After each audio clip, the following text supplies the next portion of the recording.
Во името на Отецот и Синот и Светиот Дух. Амин. Почитувани, овој пат ќе зборуваме за јазикот македонски како наш идентитет. Да се биде македонец најпрви не света работа, а потоа проклетство и немир.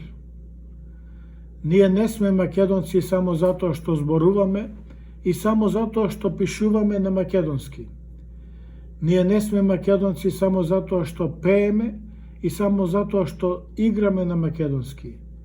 Македонци сме најмногу затоа што сме страдале на македонски, запишал големиот поет и писател Бошко Смаќовски.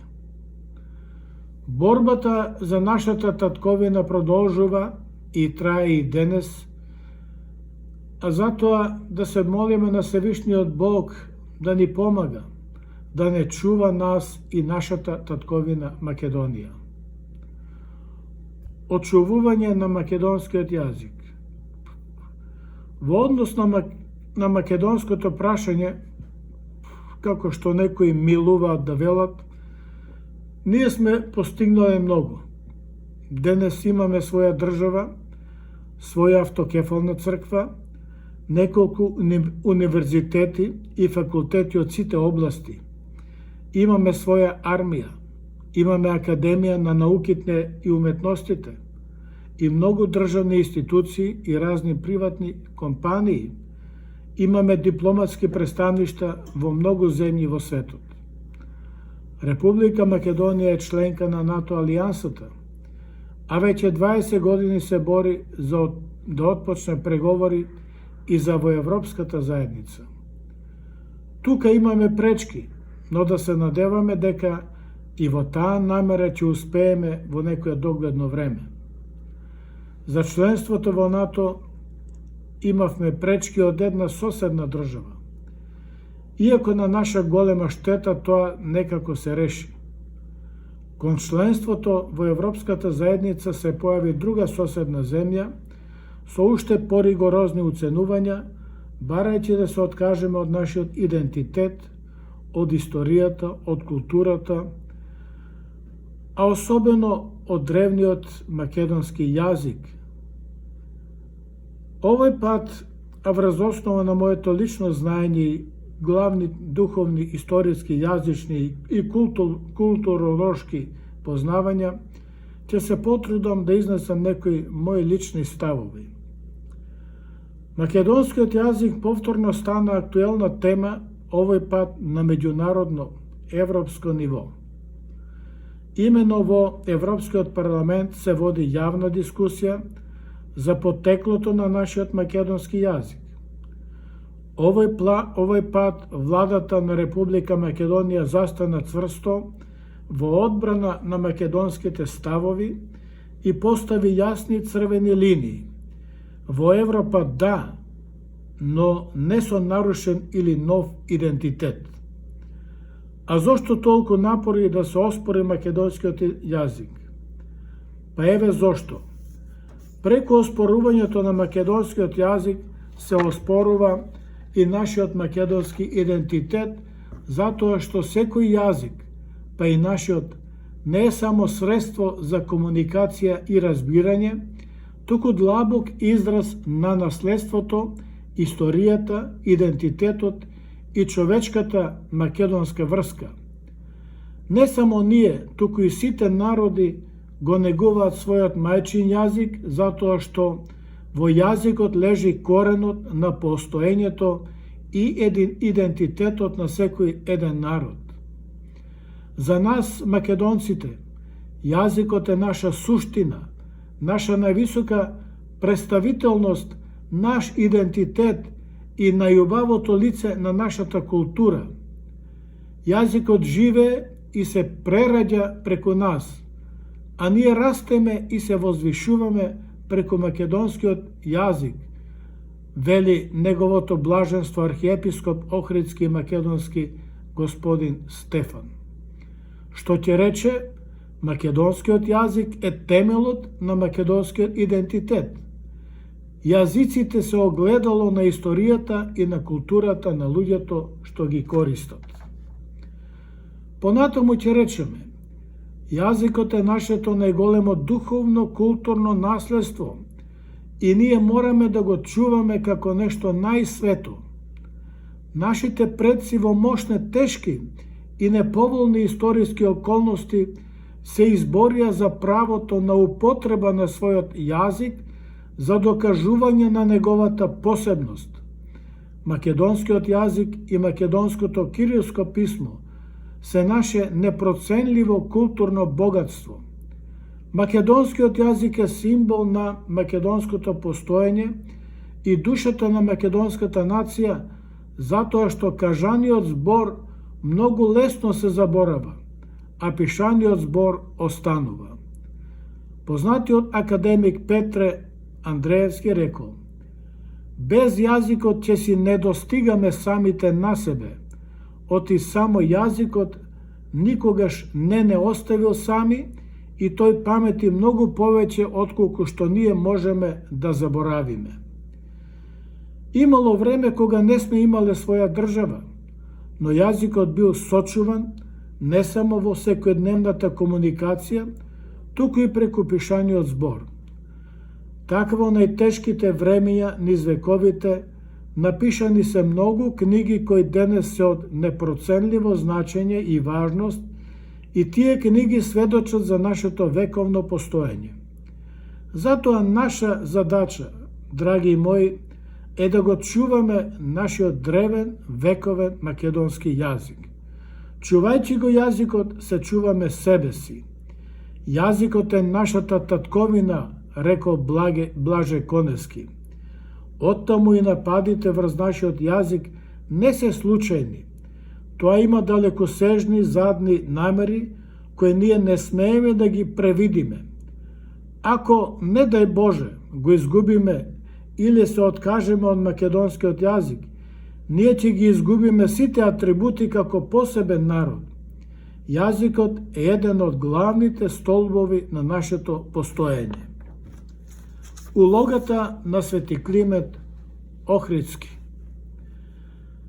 Силата на секој народ е во неговите свети луѓе и во неговите великани.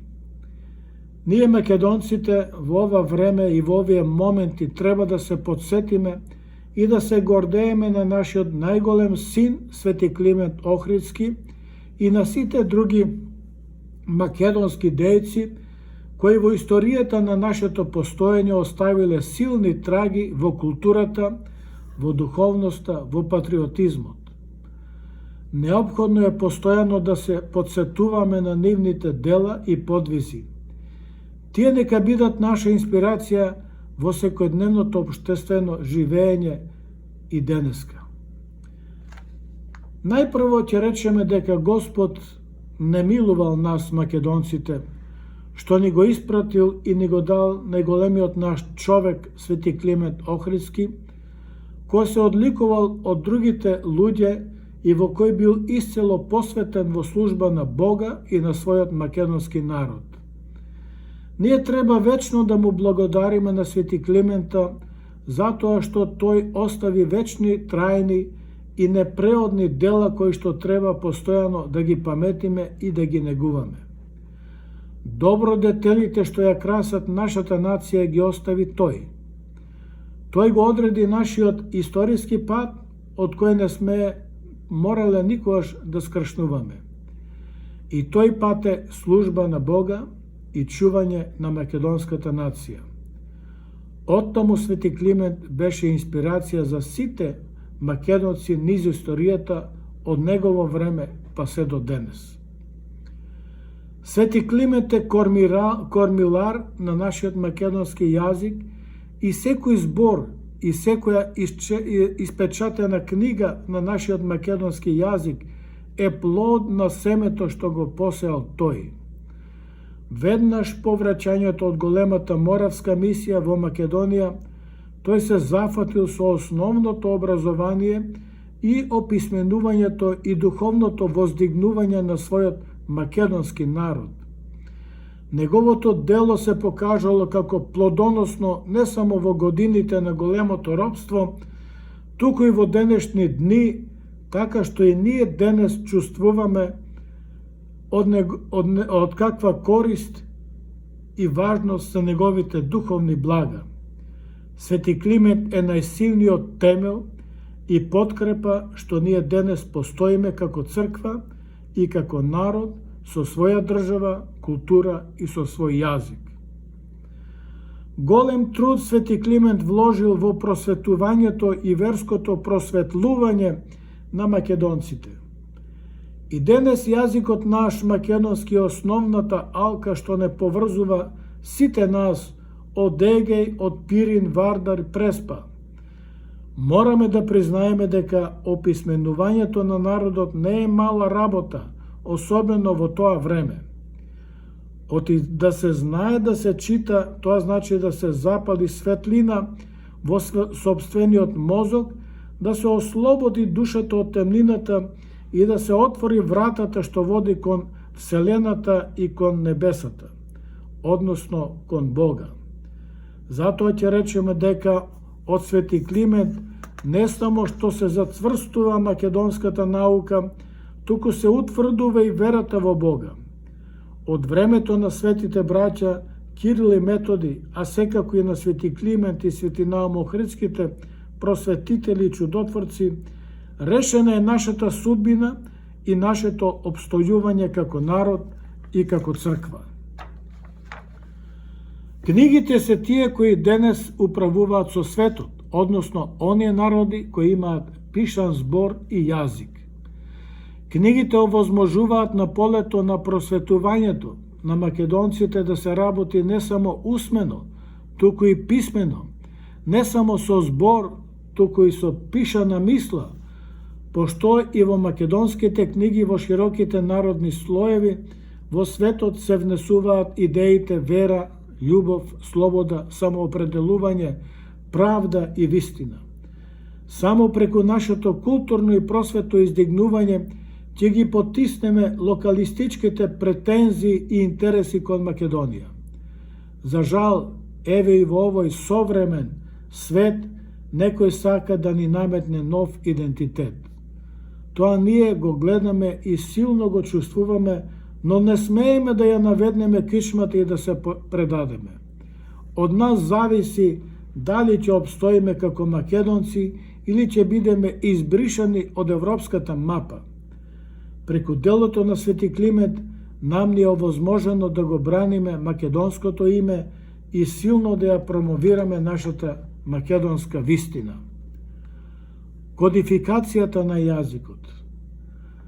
Првата кодификација на македонскиот јазик ја направил Свети Климент Охридски, кога од првобитната глаголица ја создал кирилицата. Кирилицата била во употреба во Охридската школа, што ја основал тој. Ако погледнеме широко, за тогашни услови тој бил најголемиот подвиг. Основал вистински универзитет, отини таа школа за неколку години се описмениле околу 3.500 ученици. Низ вековите, па и во времето на големото робство, тие ученици биле мисионери на православната вера, но и чувари на македонскиот јазик, особено во манастирите, во познатите келијни училишта. Сите богослужбени книги биле препишувани, чувани и широко распространувани меѓу другите словенски народи. Затоа рускиот патриарх Алексиј II при посетата на Охрид во 1962 година рече: "Ние одовде, од Охрид ги примивме богослужбените книги и нашата писменост." Ете колково дело направиле светите Климент и Свети Наум Охридските просветители.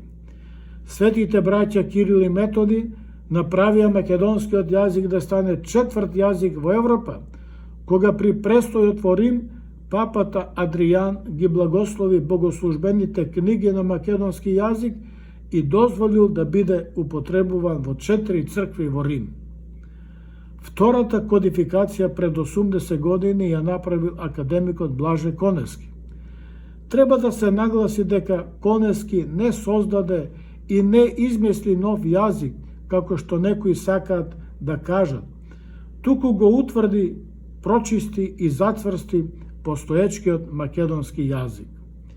На крајот ќе речеме да го чуваме и негуваме споменот на Свети Климент Охридски и на сите македонски дејци кои се бореле, твореле и ја чувале македонската вистина низ вековите. Да го чуваме нашиот древен и најубав македонски јазик. Амин.